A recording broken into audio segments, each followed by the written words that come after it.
여러분 안녕하십니까? 세계 곳곳에서 발생한 개벽 소식을 전해드리는 뉴스 더 개벽 시작합니다. 슈퍼박테리아의 위협이 갈수록 현실로 다가오고 있습니다. 기존 항생제 내성을 가진 이 치명적인 세균은 이미 전 세계적으로 매년 수백만 명의 생명을 앗아가고 있으며 한국은 그중에서도 가장 취약한 나라 중 하나로 지목되고 있습니다. 세계적 의학저널 랜싯은 2021년 기준 항생제 내성으로 인한 사망자가 471만 명에 달한다고 분석했습니다. 이는 말라리아, 에이즈 등 주요 감염병을 합친 수치보다도 큰 규모입니다. 전문가들은 지금과 같은 추세라면 2050년에는 매년 1,000만 명이 슈퍼박테리아로 목숨을 잃을 것이라고 경고합니다. 특히 한국은 인도, 아르헨티나와 함께 인구 10만 명당 사망률이 최상위권에 오를 것으로 예측돼 충격을 주고 있습니다. 한국이 왜 최악의 피해국으로 지목됐을까요? 우선 항생제 사용량이 세계 최고 수준이라는 점이 꼽힙니다. 감기 같은 바이러스성 질환에도 항생제를 처방하는 관행이 여전히 널리 퍼져 있습니다. 정부가 국가 항생제 내성 관리 대책을 내놓았지만 대부분 상급 종합병원 중심으로 설계돼 동네 병원이나 의원급 의료기관에는 영향이 미치지 못했습니다. 이런 구조적 문제는 항생제 내성균의 확산을 막는 데 한계가 있습니다. 또 다른 위험 요인은 인구 고령화입니다. 슈퍼박테리아로 인한 피해는 주로 70대 이상 고령층에서 집중적으로 나타납니다. 한국은 세계에서 가장 빠른 속도로 고령화하는 국가입니다. 이미 노인 인구 비율은 OECD 최고 수준에 이르렀고 2050년이면 전체 인구의 절반 가까이가 고령층이 될 것으로 전망됩니다. 이 같은 인구 구조는 슈퍼박테리아의 치명성을 더욱 증폭시킬 수 있습니다. 슈퍼항생제 개발은 여전히 갈 길이 멉니다. 다국적 제약사들은 천문학적 연구비에도 불구하고 개발 성과를 내지 못하거나 개발 후 수익성이 낮다는 이유로 시장에서 철수하는 경우가 많습니다. 항생제가 한 번 쓰고 끝나는 약이라는 점에서 지속적인 판매가 보장되지 않는다는 구조적 한계 때문입니다. 전문가들은 한국이 슈퍼박테리아의 최대 희생자가 되지 않기 위해 항생제 사용을 줄이는 전방위적 관리 대책, 그리고 국제 협력을 통한 신약 개발 지원에 나서야 한다고 말합니다. 필리핀이 세계 바다 플라스틱 오염의 진원지 중 하나로 꼽히고 있습니다. 2019년 기준 전 세계 바다에 버려진 플라스틱 쓰레기 36.38%, 무려 76만 톤이 필리핀에서 흘러들어간 것으로 보고됐습니다. 바다로 쓰레기가 유입되는 상위 10개 강 가운데 7곳이 필리핀에 있으며 수도 마닐라를 지나는 파시그강 하나가 전체 바다 오염의 6.43%를 차지했습니다. 쓰레기의 절반 이상은 포장재입니다. 세계은행에 따르면 2023년 기준 필리핀 플라스틱 쓰레기의 21.21%가 폴리스타이렌 조각, 14.81%가 일회용 비닐봉지, 14.75%가 얇은 손잡이 없는 비닐봉지였습니다.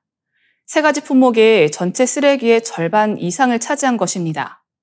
개수로 따지면 필리핀은 하루 1억 6,300만 개의 플라스틱 봉지를 사용하고 매년 230만 톤에 달하는 플라스틱 쓰레기를 배출하는 셈입니다. 환경활동가들은 이를 다국적 기업의 탐욕이 낳은 결과라고 지적합니다. 저소득층을 겨냥해 소량 포장 제품을 대량 판매하면서 처리 시설 부족과 소비자 인식 부족을 알면서도 판매 전략을 고수해왔다는 비판입니다. 필리핀에는 원래 팅이라는 문화가 있었습니다. 필요한 만큼만 소분해 사는 전통적 소비 관습이었지만 1990년대 다국적 기업이 사시의 마케팅을 본격화하면서 상황이 바뀌었습니다. 샴푸, 세제, 주스 등을 작은 플라스틱 포장에 담아서 필리핀의 곳곳에 있는 동네 잡화점인 사리사리 상점에서 판매하는 구조가 뿌리내리며 재사용 용기에 담던 생활은 사시의 경제로 변질됐다는 것이 환경단체의 평가입니다. 세계은행에 따르면 필리핀의 플라스틱 쓰레기 중 재활용되는 비율은 28%에 불과합니다. 나머지 72%는 매립, 투기, 소각, 바다 유입으로 이어집니다. 여기에 태풍이라는 자연재해가 문제를 더욱 악화시킵니다. 필리핀은 매년 8, 9개의 태풍이 상륙하는데 폭우가 쏟아질 때 버려진 쓰레기들이 낡은 수로를 막아 대형 홍수를 일으킵니다. 지난해 태풍 개미와 야기 때도 심각한 침수 피해가 발생했고 올해 7월에도 마닐라 일부 지역이 물에 잠기며 600톤이 넘는 쓰레기가 도시로 유입됐습니다. 플라스틱 소비 패턴과 다국적 기업의 판매 전략, 그리고 기후재해가 얽히며 필리핀의 플라스틱 쓰레기 문제는 단순한 환경 이슈를 넘어 사회적 구조적 문제로 자리 잡고 있습니다. 최근 BBC 보도에 따르면 러시아는 우크라이나 침공 장기화로 인한 극심한 인력난을 메우기 위해 북한 노동자들을 대규모로 파견받고 있으며 이들이 사실상 노예 노동에 가까운 환경에서 일하고 있는 것으로 드러났습니다. 러시아 내 북한 노동자들은 하루 18시간씩 일하며 1년 내내 단 2일만 휴식을 취할 수 있다고 증언했습니다. 잠자리 역시 벌레가 들끓는 컨테이너나 미완공 건물이었고 안전장비 없이 어둠 속에서 일하는 경우가 많았습니다. 일부는 추락으로 큰 부상을 입었음에도 병원 진료조차 받지 못했다고 호소했습니다. 노동자들은 대부분 고층 아파트 건설이나 대형 공사 현장에 투입되며 일부는 의료공장이나 IT센터로 배치된 것으로 알려졌습니다. 그러나 이 과정은 모두 유엔 제재를 정면으로 위반한 행위입니다. 러시아 입국 북한인의 수는 지난해 13,000명을 넘으며 1년 새 12배 증가했습니다. 특히 학생 비자를 악용해 입국하는 사례가 많았는데 전문가들은 이를 제재 회피 수단으로 지적했습니다. 노동자들의 임금은 대부분 충성자금 명목으로 북한 정권에 송금되고 실제 손에 쥐는 돈은 단 100에서 200달러에 불과합니다. 게다가 귀국 후 지급된다는 명목으로 사실상 임금을 묶어두어 탈출을 막고 있다는 분석입니다. 북한 정권은 최근 해외 노동자들에 대한 통제를 강화하고 있습니다. 외출 기회가 줄어들었으며 집단 이동과 사상교육, 자기 비판 시간이 의무화되었습니다. 그 결과 탈출에 성공하는 북한 노동자는 연간 20명에서 절반으로 줄었습니다. 한국 정보당국은 올해 북한이 최대 5만 명 이상의 노동자를 러시아에 파견할 것으로 전망했습니다. 이 중 일부는 러시아가 점령한 우크라이나 지역 재건 사업에도 투입될 가능성이 크다고 경고했습니다. 전문가들은 북한 노동자들이 러시아의 저비용 인력난 해소책이자 김정은 정권의 외화벌이 수단이 되고 있다고 지적했습니다. 안드레이 랑코프 국민대 교수는 병력과 무기 지원이 끝난 뒤에도 북한 노동자 파견은 김정은과 푸틴 관계가 남긴 가장 오래가는 유산이 될 것이라고 분석했습니다. 이번 BBC 보도는 북한 노동자들이 단순한 해외 근로자가 아닌 전쟁과 제재, 독재 체제 사이에서 철저히 착취당하는 희생자임을 보여주고 있습니다.